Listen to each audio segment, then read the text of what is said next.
할렐루야. 우리 옆에 계신 분 인사 나누실까요? 잘 오셨습니다. 축복합니다. 환영합니다. 오늘도 주의 평강이 가득하시기를 간절히 바랍니다.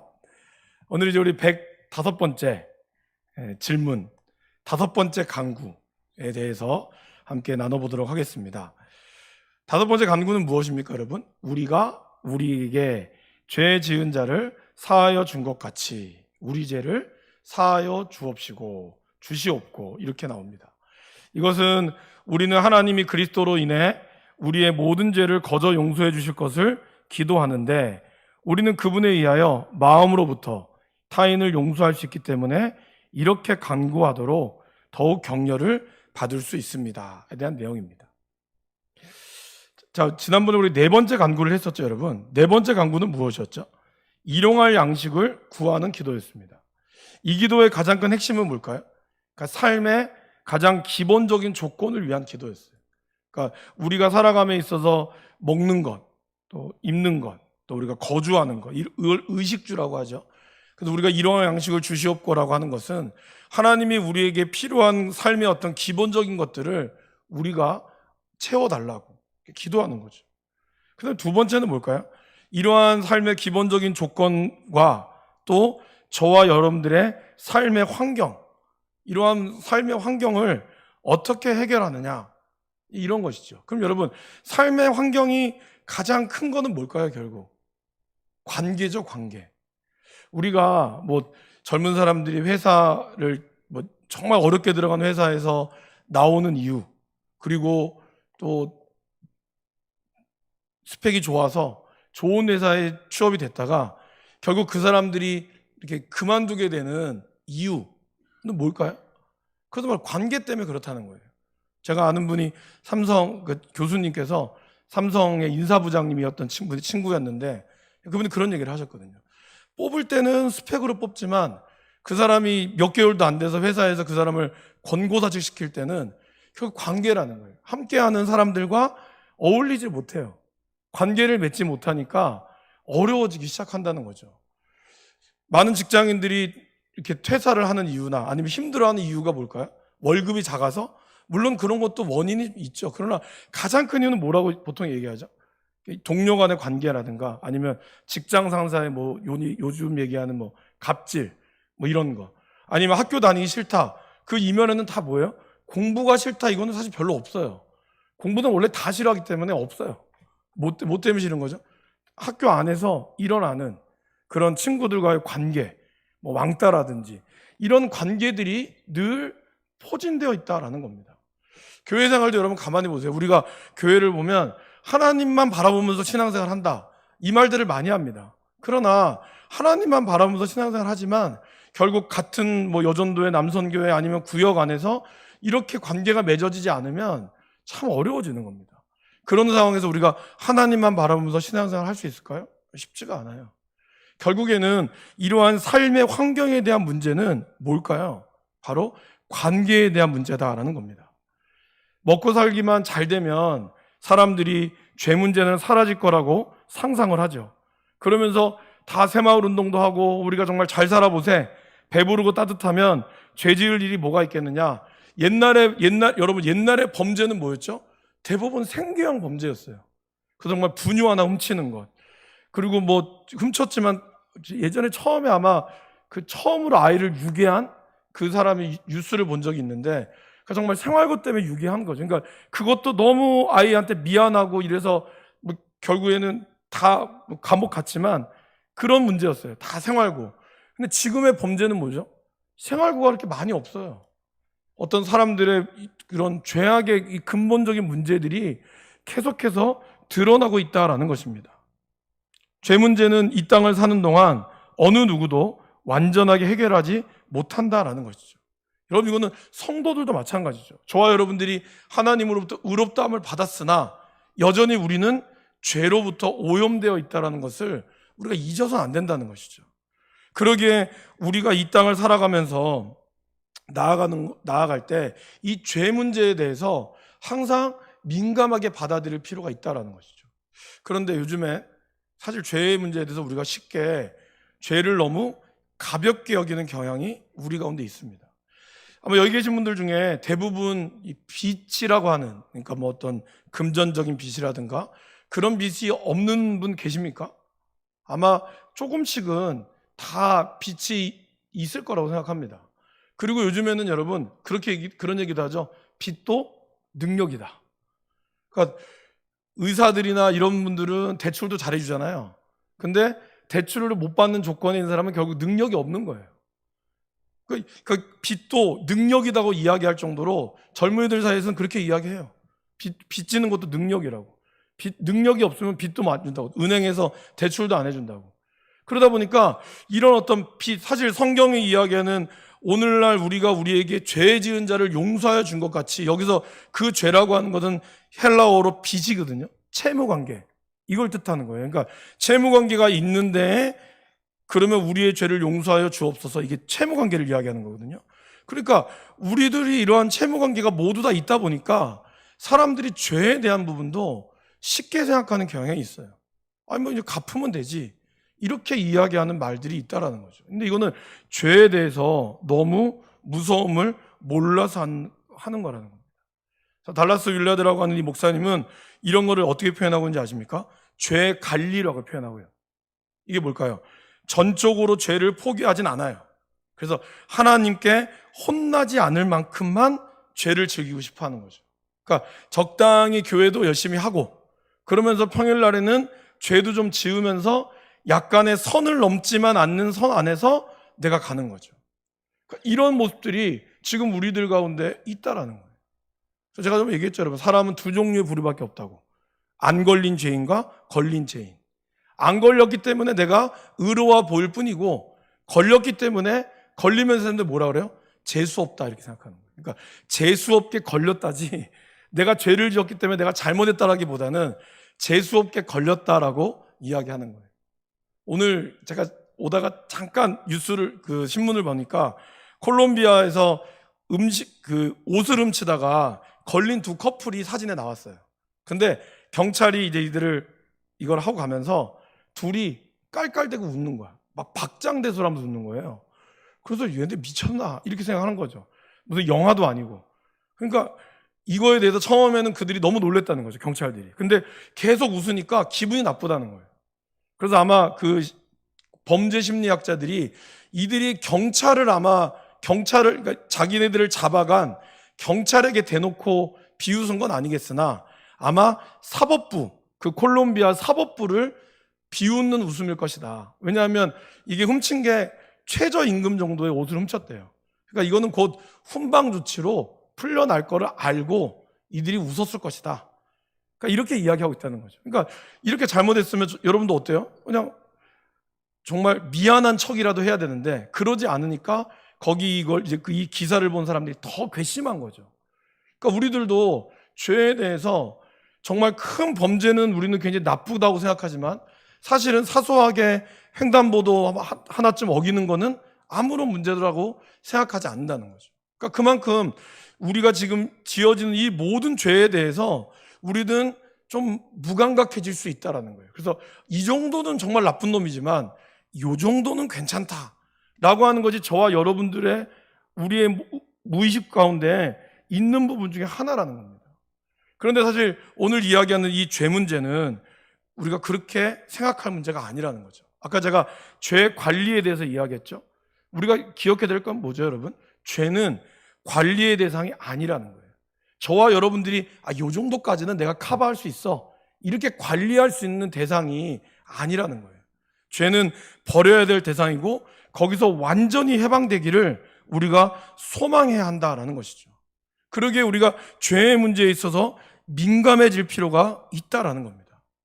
예수님께서 십자가 위에서 우리의 모든 죄를 해결해 주셨다. 이 사건이 굉장히 쉬워 보이지만 실제로 죄의 짐에 눌린 사람에게는 이것이 너무나 쉬워서 용서의 은혜를 받아들이는 것이 어렵죠. 그러니까 보세요. 엄청나게 죄를 지은 사람이 이제 감옥에서 몇십 년에 아니면 몇백 년의 죄목을 지었어요. 근데 이것을 십자가의 은혜로 정말 용서했다. 이게 성경이 이야기하는 사실이거든요. 이걸 믿는 자마다 용서를 받는다. 그런데 어마어마하게 이 죄값을 치르고 있는 그 사람에게 이 말이 과연 쉽게 믿어질까요? 믿어지지 않는다는 거예요.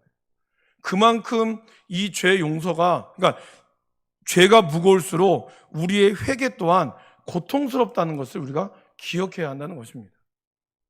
그래서 오늘 이 죄의 문제는 결국 하나님과의 관계를 해결하는 방법에 있어서 죄의 문제를 해결하는 것은 회개지만, 그러나 사람과의 관계에 있어서 방법은 뭘까요? 용서라는 겁니다. 그러니까 하나님으로부터 회개함으로 우리가 죄사함을 받고, 우리가 우리의 이웃을 또 나에게 빚진 자를 용서함으로써 이 죄 문제가 온전히 해결될 수 있다라는 것이죠. 그래서 예수님이 그거를 오늘 우리에게 가르쳐주고 있다는 거예요. 두 가지의 문제를 가르쳐주고 있죠. 먼저 여러분, 이 원문은 어떻게 되어 있다고요? 원래 원문의 순서는 용서하소서 우리의 오타인데요, 우리의 빚을 용서해 주소서가 먼저 나왔어요. 그런 다음에 우리가 우리에게 빚진 사람을 용서하듯이, 이게 먼저 순서입니다. 그러니까 오늘 이 말씀이 좀 잘못 오해하면, 하나님 내가 이 사람을 이렇게 용서했으니까 하나님도 나를 용서해 주셔야 돼요, 이렇게 얘기가 들릴 수 있지만 그 말씀이 아니라는 걸 이해하는 겁니다.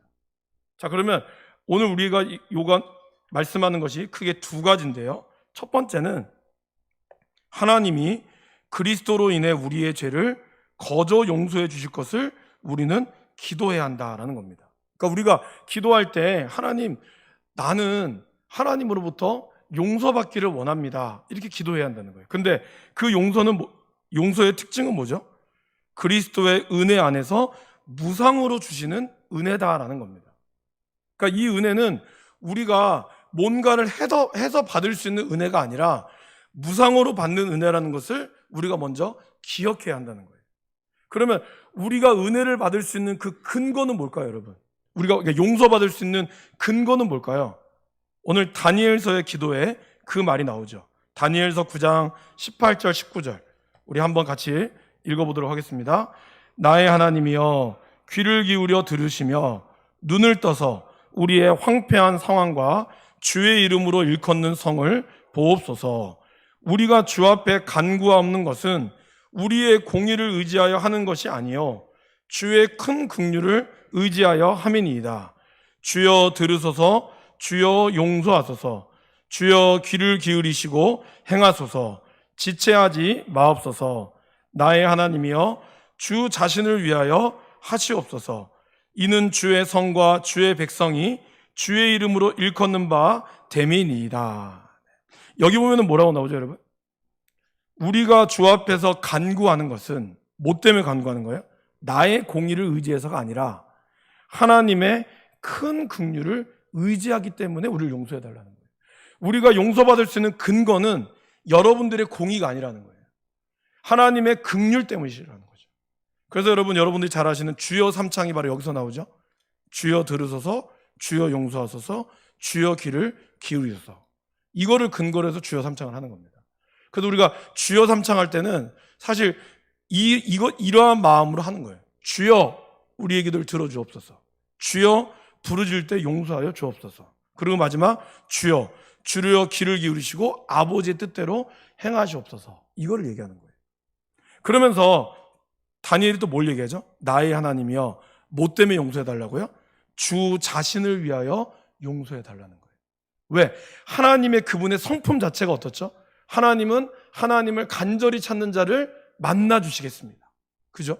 그리고 하나님께 용서를 구하는 자에게 하나님은 용서해 주신다고 말씀하셨다는 거예요. 이것이 하나님 자신의 성품 때문에. 그러니까 우리가 기도할 때는 이 용서를 구하는 기도는 그분의 은혜 아래, 하나님 내가 오늘 좀 잘했으니까 이제 용서해 주세요, 이게 아니라는 거예요.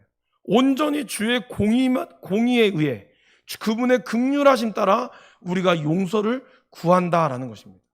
이것이 바로 우리가 하나님 앞에 용서를 구하는 기도를, 예수님이 기도를 드리세요라고 한 그 근거는 그분이 큰 긍휼하심이 있기 때문에 당신이 그렇게 기도하면 하나님이 용서해 줄 것입니다라는 것을 잊지 말라는 거예요. 그죠? 그리고 시편 51편을 찾아보실까요, 여러분? 화면은 없고 시편 51편을 직접 한번 찾아보겠습니다. 시편 51편.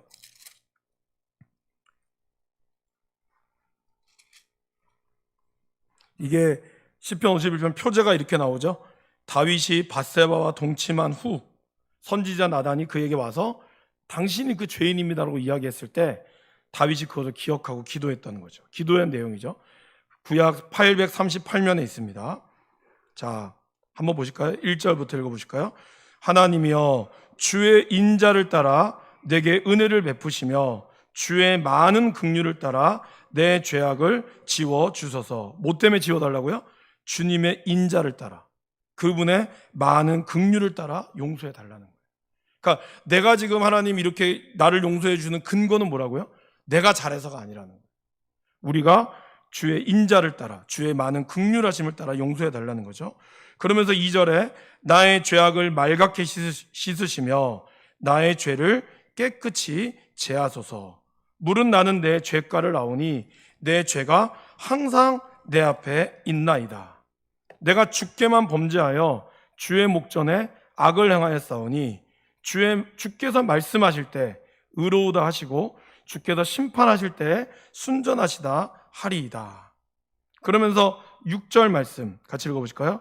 보소서 주께서는 중심이 진실함을 원하시오니 내게 지혜를 은밀히 가르치시리이다. 7절 읽어볼까요? 우슬초로 나를 정결하게 하소서 내가 정하리이다. 나의 죄를 씻어주소서 내가 눈보다 희리이다. 여러분 우슬초 기억나십니까? 민수기에 보면은 붉은 암송아지를 재를 다 태울 때 거기에 뭘 넣어요?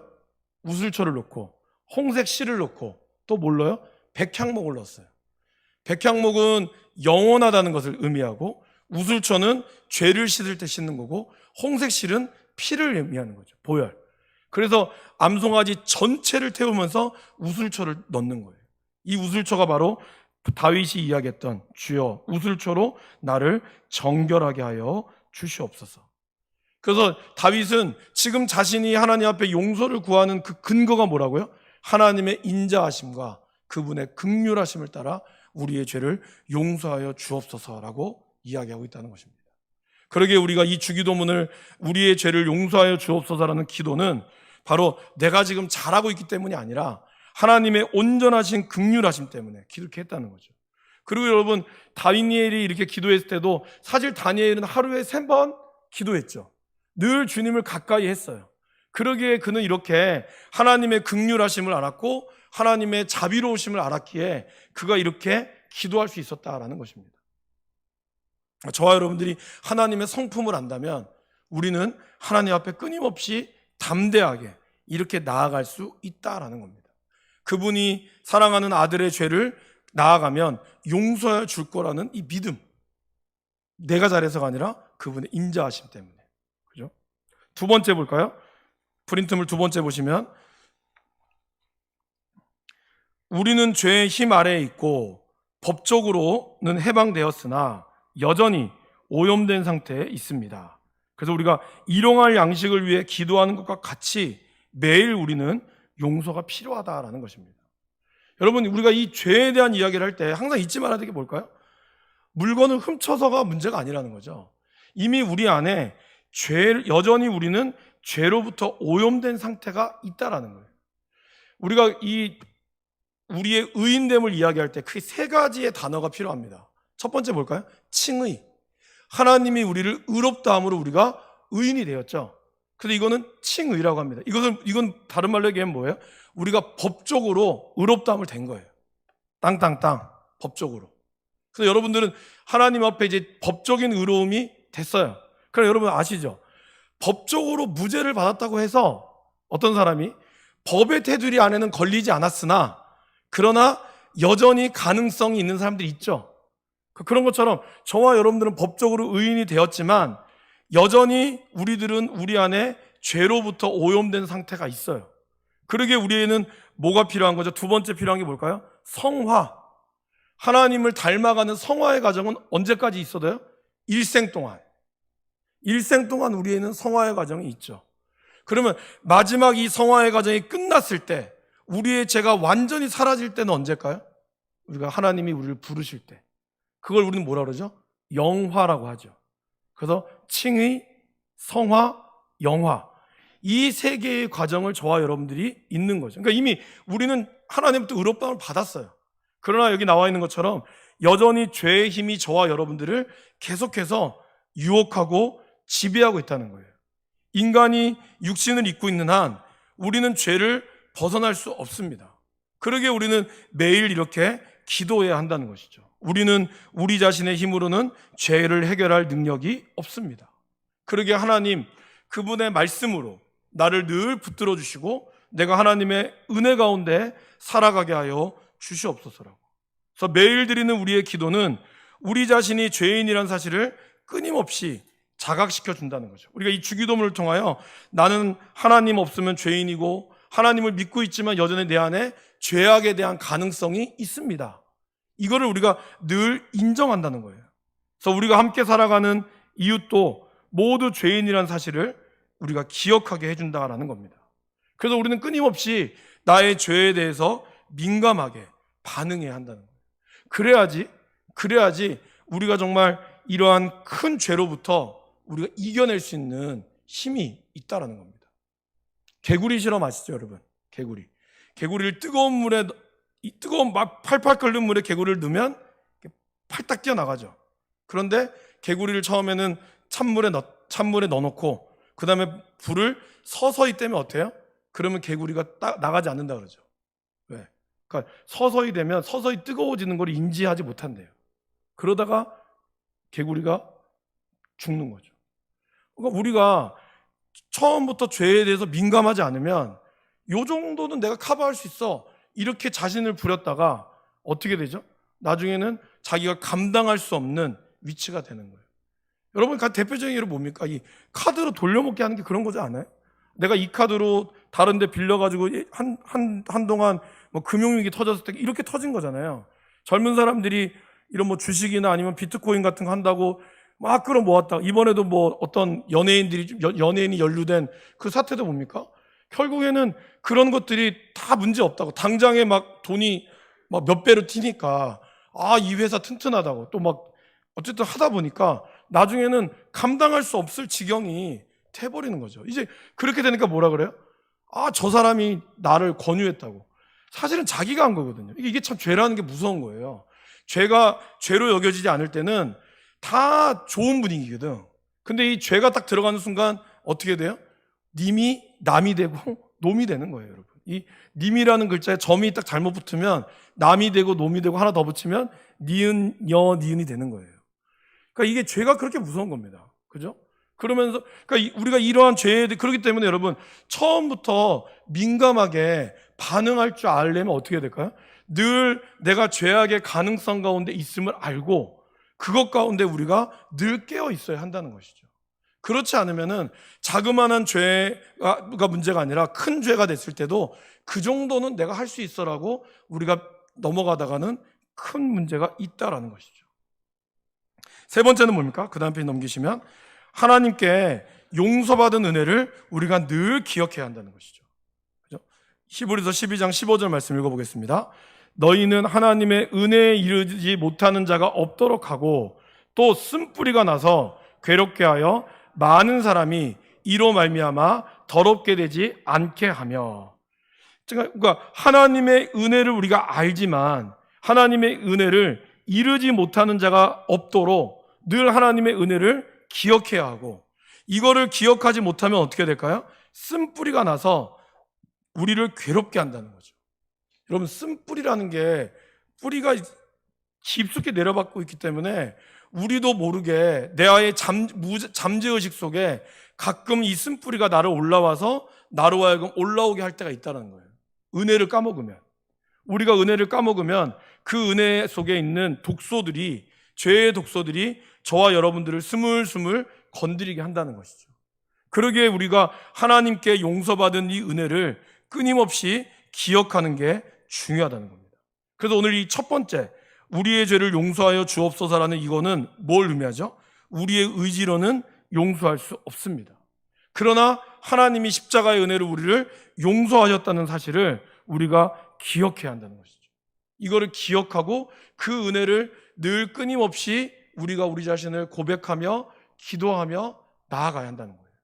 하나님, 내가 죄인입니다. 물건을 훔쳐서 아니면 다른 사람의 문제가 아니라 이미 내 마음속에 저와 여러분들이 조금이라도 가지고 있는 그 모든 죄악의 가능성을 항상 인정하고 있어야 한다라는 것이죠. 그럴 때 우리가 이 하나님의 용서의 은혜를 우리들이 알게 된다는 겁니다. 그렇게 됐을 때 세 번째, 우리는 그분의 은혜에 의하여 마음으로부터 타인들을 용서할 수 있습니다. 공지영 씨가 이제 수도원 기행이라는 책을 썼습니다. 근데 그 사람이 이제 원래는 예수를 믿지 않았죠. 그래서 그때 이제 뭐 민주화 운동하고 해서 굉장히 자기를 이렇게 그러니까 자기가 미워하는 사람이 있었다고 해요. 정말 그 사람만 생각하면 분노가 막 일어났다고 합니다. 근데 그러다가 이분이 이제 하나님을 알게 되고 예수를 믿게 된 거죠. 근데 그 책에는 그렇게 나와 있어요.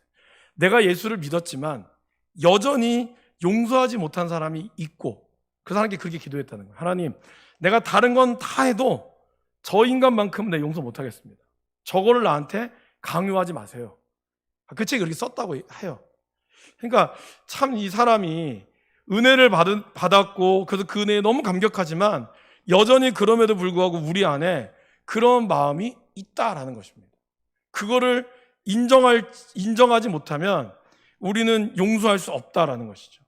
그래서 화이트가 쓴 내용에 보면은 이런 내용이 있다고 합니다. 아마 여러분 한 번쯤 들어보셨을 거예요.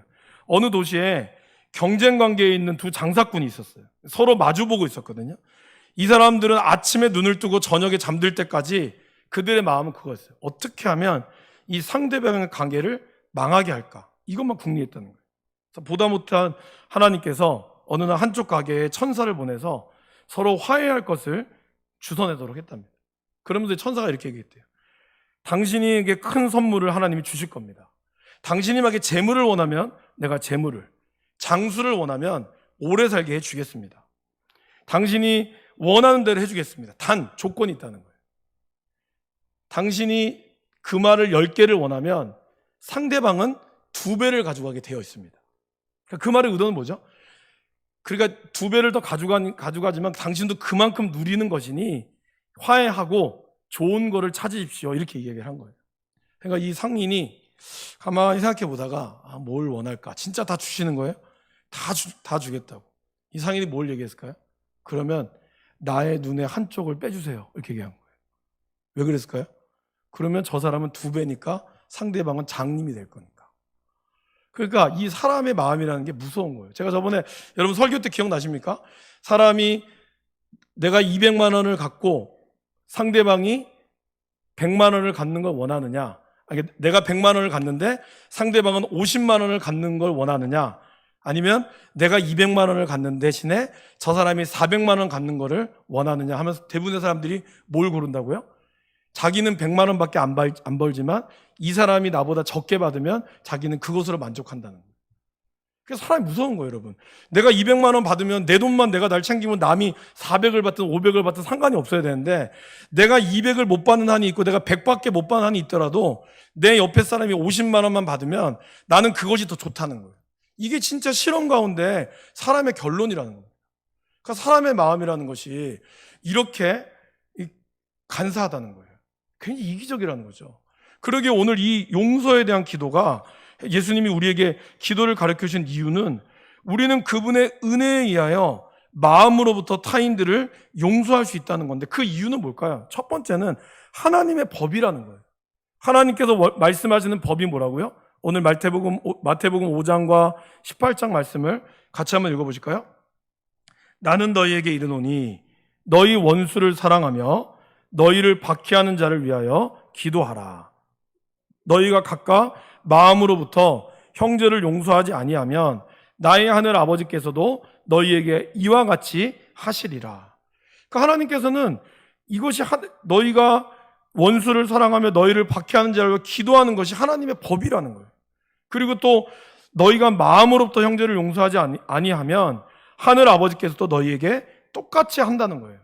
그만큼 우리의 용서가 중요하다는 걸 이야기하죠. 또 두 번째는 베드로의 질문과 예수님의 대답, 이 달란트 비유 내용 아시죠, 여러분? 베드로가 처음에 묻잖아요. 죄를 범하면 몇 번까지 용서해 주면 됩니까? 7번까지 할까요? 그때 예수님이 뭐라 그러죠? 7번을 70번까지라도 하라라고 이야기를 합니다. 그러면서 예수님이 이제 달란트, 이 1만 달란트 빚진 자에 대한 이야기를 하는 거죠. 1만 달란트가 우리나라 돈으로 치면 약 6조 원 정도 된다고 합니다. 그럼 이거를 계산해 보니까 하루에 300억을 80년을 써도 3조 원밖에 못 쓴대요. 여러분 하루에 300억 쓸 수 있겠어요? 못 쓰겠죠. 그러니까 그만큼 어마어마한 돈이에요. 사실은 이 비유는 약간 오바죠. 왜냐하면 여러분 한 사람이 왕한테 빌릴 수 있는 그 6조 원이라는 돈이 도대체 뭐 때문에 썼을까요? 그러니까 그만큼 예수님은 뭘 얘기하고 싶었던 거죠? 너희들이 이만한 죄의 짐을 지금 지고 있는데 갚을 능력이 되느냐? 안 된다는 거예요. 근데 오늘 왕은 도저히 갚을 능력이 없는 사람에게 왔을 때 왕이 뭐라고 얘기했죠? 18장 27절 프린트물에 있죠. 그 종의 주인이 불쌍히 여겨 놓아보내며 그 빚을 탕감하여 주었다는 거예요. 그러니까 불쌍히 여겼다는 긍휼하심, 하나님의 긍휼하심으로 탕감하여 줬는데 이 사람이 이제 나와서 보니까 어떤 일이 있었죠? 자기 친구가 100데나리온을 빚져서 용서해 달라고. 정말 적은 한 100만 원 정도밖에 되지 않은 이 돈을 용서하지 못해서 어떻게 했죠? 멱살을 잡고 감옥에 가둬버렸다는 거예요. 그러니까 이것은 뭘 의미할까요? 사람이 어마어마한 빚을 졌으면서도 내가 진 빚에 대한 탕감을 받는 것은 당연한 거고 다른 사람이 나에게 빚진 거에 대해서는 용서할 수가 없는 게 인간의 마음이라는 거예요. 그러면서 예수님이 하신 말씀이 마태복음 18장 35절 우리 2번 바로 위에 있는 그 말씀을 하신 거예요. 너희가 마음으로부터 형제를 용서하지 아니하면 하늘 아버지께서도 너희에게 이와 같이 할 것이다. 그러니까 용서를 우리가 하나님이 나에게 받은 그 은혜를 기억하는 사람은 나에게 해를 끼친 이 사람의 죄 또한 빚 또한 용서해 줄 수 있다라는 거예요. 그러니까 용서해 주지 못한다는 것은 다른 말로 이야기하면 뭘까요? 하나님이 나에게 주시는 그 죄 또한 나도 용서받지 못했다라고 스스로 생각하고 있다는 거죠. 그리고 그 죄를 내가 너무 가볍게 여기고 있다라는 것을 예수님은 보여주고 있습니다. 그러기에 우리는 그분에 의하여 마음으로부터 타인을 용서할 수 있도록 기도하는 것은 뭐가 전제가 돼야 돼요?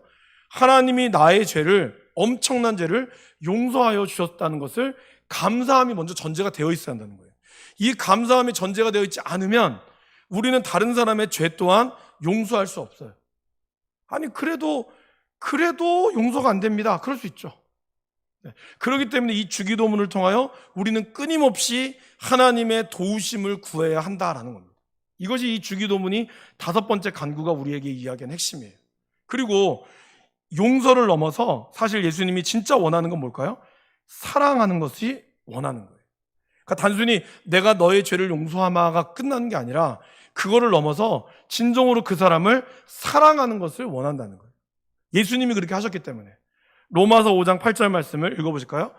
우리가 아직 죄인 되었을 때 그리스도께서 우리를 위하여 죽으심으로 하나님께서 우리에 대한 자기의 사랑을 확증하셨느니라. 로마서 5장 8절 말씀. 그러니까 보세요. 우리가 연약하였을 때, 우리가 원수 되었을 때, 그리고 마지막이 죄인 되었을 때거든요. 로마서 5장은 3가지로 나옵니다. 우리가 연약하였을 때, 우리가 원수 되었을 때, 그리고 마지막으로 우리가 죄인 되었을 때 예수 그리스도께서 우리를 위하여 죽으심으로 용서를 넘어서 하나님이 우리에 대한 사랑을 확증하셨다는 거예요. 그리고 예수님은 우리에게 뭐라고 그러죠? 너도 이와 같이 하라.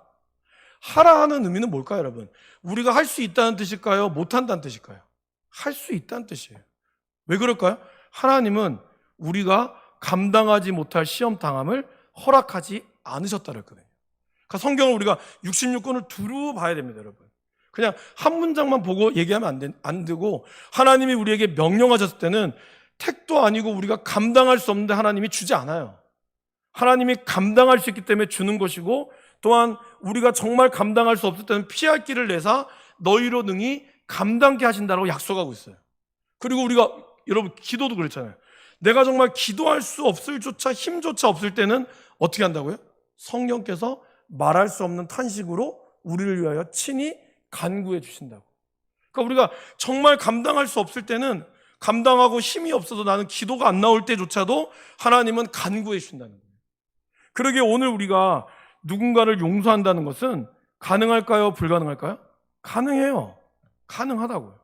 도저히 저 인간은 용서 못하겠다. 내가 죽는 한이 있더라도 용서 못하겠다. 그럼 아직 안 죽었잖아요. 그럼 죽을 만큼 용서를 해야지. 그죠? 그거를 이야기하는 겁니다. 그리고 네 번째, 이 우리의 죄를 용서하여 주옵시고라고 하는 이 기도에는 하나님의 은혜를 헛되게 하지 않겠다는 결단이라는 거죠. 하나님이 나의 죄를 위하여 모든 것을 바쳐서 나의 모든 것들을 용서하고 나를 온전케 해주셨는데 내가 그분의 은혜를 헛되이 하지 않겠다라고 하는 이 결단, 그리고 용서의 물결이 그리고 나로 인해서 흘러가겠다고 하는 이 고백이 바로 이 기도문 가운데 나왔다는 거예요. 여러분들께서도 정말 여러분들 사랑하는 누군가 아니면 뭐 부모님의 뜻을 받들어 뭔가 내가 이걸 지켜야겠다 뭐 그런 게 있을 수 있잖아요. 마찬가지로 하나님이 나에게 다함이 없는 갚을 수 없는 은혜를 줬다는 거죠. 그 은혜를 준 거에 대해서 내가 하나님의 뜻대로 살겠다라고 하는 것이 이 주기도문 가운데 나온다는 거죠. 그러기에 내가 용서했으니까 하나님도 용서해 주셔야 됩니다의 당위성이 아니라 내가 그 은혜를 잊지 않겠습니다. 이렇게 고백해도 또 용서가 안 돼요? 그래도 어떻게 해야 될까요? 또 붙들어야죠. 또 붙들어야 되죠. 또 붙들어서 하나님이 끊임없이 고백하고 선포함으로 용서가 우리는 하나님의 은혜임을 망각하고 은혜 앞에 뻔뻔한 자로 살지 않으려고 하는 이 몸부림 때문에 우리는 그렇게 해야 한다는 거예요. 오늘 당장 이렇게 기도했는데도 또 용서가 안 돼. 그럴 수 있어요. 당연합니다. 그러나 그렇다고 해서 포기하면 될까요? 안 될까요? 포기하면 안 돼요. 그래도 또 주님 앞에 나와야 되죠. 그래도 여전히 안 됩니다. 그 주님께서 여러분의 마음을 만지실까요? 안 만질까요? 만집니다, 여러분. 안 되는 나의 마음을 주님이 너 왜 안 되니? 그렇게 얘기하지 않아요. 힘들지, 힘든 거 안다고. 그래도 아들아, 내가 너를 사랑하니 너는 할 수 있다고. 너는 충분히 할 수 있고 내가 너를 도와주마. 주님은 분명히 그렇게 얘기하실 거예요. 그러면서 우리가 결국에는 그거를 넘어서는 그 놀라운 은혜가 있다라는 것이죠. 이 몸부림이 굉장히 중요하다는 거예요. 그리고 우리가 용서를 해야 되는 이유는 결국 나 때문인 거예요, 여러분. 여러분, 5절에 보시면 매듭을 푼다라고 표현하고 있거든요. 너희가 누구의 죄든지 사하면, 거기서 이 원래의 뜻은 뭐예요? 풀면. 그러니까 너희가 풀면 풀어질 것이요 누구의 죄든지 그대로 두면 그대로 있으리라라고 이야기합니다. 죄로 인해서 수없이 많은 매듭들이 있어요. 여러분들의 마음을 꽁꽁 닫게 만드는 매듭이 있어요. 다른 사람 앞에서는 다 잘하는데 누군가 아니면 어떤 상황만 되면 나도 모르게 매듭이 지어지는 경우도 있어요. 하나님과 우리 사이에도 수많은 매듭들이 있죠. 그래서 깨어있지 않으면 우리는 매일 하나님께 매듭을 만들게 됩니다. 그래서 누군가에게 분노를 품으면 자신의 마음의 문제는 매듭이 만들어지는 거예요. 저 사람이 싫은데 내 마음의 매듭이 메어지는 거예요. 그래서 내가 괴롭고 내 안에 있는 분노가 다른 것들로 자꾸 불똥이 튀게 되는 거죠. 저 사람 때문에 시작한 분노가 이 사람에게만 끝나는 것이 아니라 어떻게 돼요, 여러분? 다른 곳도 불똥이 튀어요. 애들한테 불똥이 튀고 아내한테 불똥이 튀고 남편한테 불똥이 튀고 나도 모르게 그러한 불똥들이 튀어요. 그런데 또 그 불똥을 튄다 그러면 또 자존심 때문에 인정하지 않아요. 나 화 안 났다고. 뻔히 눈에 보이는데 그러한 매듭들을 우리가 풀어야 한다는 것이죠. 근데 오늘 여러분 예수님이 이 말씀을 하시기 전에 두 가지의 말씀을 하셨어요. 첫 번째, 이것이 예수님이 부활하시고 그들이 문을 꼭 닫아 걸고 있을 때 주님이 들어가서 뭐라고 얘기했을까요? 첫 번째, 너희에게 평강이 있을지어다. 그 말을 했어요. 그러니까 지금 그들의 마음 가운데 죄책감 그리고 무서움 이러한 매듭 가운데 예수님이 먼저 뭘 얘기할까요? 너희 마음에 평강이 있을지어다. 그 다음 뭘 얘기했을까요? 성령을 받으라 이렇게 얘기했어요. 그러니까 이 죄를 용서하는 매듭을 우리 인간의 힘으로 안 되는 걸 주님은 아셨어요. 그러기에 예수님은 먼저 거기에 있는 제자들에게 뭘 얘기했다고요? 성령을 받으라라고 얘기했어요. 그런 다음에 이 말씀을 하신 거예요. 그러니까 우리가 성령이 우리 안에 거하시고 성령이 내 안에 충만하면 우리는 이러한 매듭들을 풀 수 있는 용기와 힘을 준다라는 것입니다. 주여 기도를 가르쳐 주소서라고 하는 이 책에 세 줄의 문장이 있죠. 같이 한번 읽어보실까요? 우리에게 용서하라고 명령하실 때 예수님께서는 우리에게 책임을 떠맡으라고, 세상을 바꾸라고, 끝없이 돌고 도는 보복과 복수의 쳇바퀴를 멈춰 세우라고 초대하고 계시는 것입니다. 여러분, 이미 구약 때부터 그런 게 있었죠. 그래서 생각해 보세요. 여러분들이 누군가에게 한 대를 맞았어요. 그럼 여러분 한 대만 때릴 겁니까? 그럼 기분이 안 풀리잖아요. 똑같은 강도로 때리는 것보다는 조금 더 세게 때려야 기분이 풀리죠. 그렇지 않겠습니까? 내가 오른뺨을 때렸으면 나도 최소한 오른뺨, 왼뺨을 때려야 내가 기분이 풀리겠죠. 아마 그래도 기분이 안 풀리실 거예요. 근데 하나님은 뭐라 그러죠? 눈은 눈으로, 이는 이로. 이게 굉장히 잔인한 것 같지만 그 이상을 하지 말라는 뜻이었거든요. 근데 예수님은 여기서 이제 한 단계 더 나가죠. 어떻게 하죠? 오른뺨을 맞거든 왼뺨도 돌려대라고. 이게 참 무서운 건데, 여러분들이 오른뺨을 맞으면 상대방의 어디로 때려지는 거죠? 이걸로 때려지는 거죠, 그죠? 여러분의 오른뺨을 이렇게 때리면 이렇게 맞을 거 아니에요? 왼뺨을 돌려대란 말에는 어떻게 때리라는 거죠? 어떻게 맞을까요? 이걸로 때리라는 거예요, 이걸로. 여러분, 이렇게 맞는 것보다 이렇게 맞는 게 더 기분 나쁘지 않겠어요? 근데 예수님은 이렇게 맞으면 이렇게까지 맞을 각오를 하고 돌려대라는 뜻이에요. 그러니까 그래서 선으로 악을 이기기를 원하는 것이 하나님이 우리 가운데 보여주는 뜻이라는 거예요. 근데 그렇게 해야 이 두 번째 줄에 나오잖아요. 끝없이 돌고 도는 보복과 복수의 쳇바퀴를 멈춰 세울 수 있다라고 이야기하고 있다라는 겁니다. 이것이 오늘 이 다섯 번째 간구의 핵심이죠. 하나님이 우리의 어마어마한 죄를 용서하여 주셨듯이 우리들도 우리의 죄를, 내 주변에 나에게 죄를 지은 사람에게 그만한 용서의 마음을 베풀어야 주님에게 주시는 그 은혜가 사라지지 않는다는 거예요. 그 은혜가 더 우리 가운데 영광으로 드러나게 된다라는 겁니다. 마지막으로 우리가 우리에게라는 표현을 썼어요. 그죠? 그러니까 우리가 우리에게 이 말은 뭐예요? 결국은 내가 내 자신을 용서하라는 뜻도 있어요. 그리고 또 하나는 공동체. 유대모는 항상 제가 공동체라고 그랬죠, 여러분. 그 말은 뭘까요? 우리가 다른 사람의 죄를 유발하는 것들에 대해서 조심하라는 거예요. 그러니까 지금 이렇게 환경의 위기가 오면서 어떤 일이 생긴지 뉴스에서 보셨죠? 발리인가요?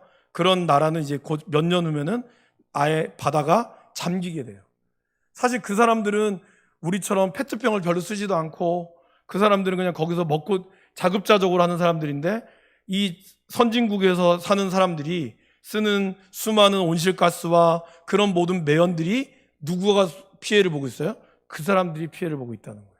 그거에 대해서 우리가 그들을 향한 죄 용서함을 우리가 구해야 한다는 거예요. 왜?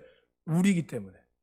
그리고 여러분, 자살에 대해서 자살이 지옥이냐 천국이냐 이런 문제를 제가 따지는 게 아니라, 그렇다면 과연 자살을 유발한 사람들의 죄는 어떻게 될까요? 하나님이 그 죄를 물으실까요? 안 물으실까요? 분명히 물으실 겁니다. 그 사람이 자기의 목숨을 끊었을 때 이 목숨을 끊게끔 하는 학생들이 왕따시켰던 거나 이거에 대해서 과연 이들이 자유로울 수 있을까요? 그거에 대해서 네가 자살했으니까 네 죄다, 우리가 이렇게 이야기할 수 있을까요?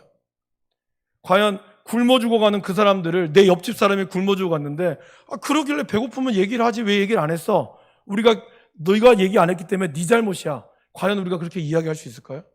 우리는 그렇게 생각할지 모르지만 하나님은 과연 그러한 것에 대해서 우리에게 묻지 않을까요? 그것이 바로 우리가 우리에게 죄 지은 자에 대한 이야기를 하고 있다는 거예요. 그래서 주기도문은 거듭 얘기하지만 철저하게 공동체성을 띠고 있습니다. 그 말은 뭘까요? 우리의 기도가 하다못해 여러분들이 사업적으로 성공하고 잘 되는 것도 철저하게 공동체성을 띠지 않으면 하나님은 반드시 그거에 대해서 우리에게 물으신다는 거예요. 주기도문이 우리에게 가르쳐주는 것은 이거라는 겁니다. 그래서 결론, 악에게 지지 말고 선으로 악을 이기는 것이 진짜 이기는 것이고 용서다라는 겁니다. 로마서 12장 19절에서 20절 말씀을 같이 읽어보실까요? 내 사랑하는 자들아, 너희가 친히 원수를 갚지 말고 하나님의 진노하심에 맡기라. 기록되었을 때 원수 갚는 것이 내게 있으니 내가 갚으리라고 주께서 말씀하시느니라. 내 원수가 줄이거든 먹이고 목마르거든 마시게 하라. 그리함으로 내가 숯불을 그 머리에 쌓아 놓으리라. 악에게 지지 말고 선으로 악을 이기라.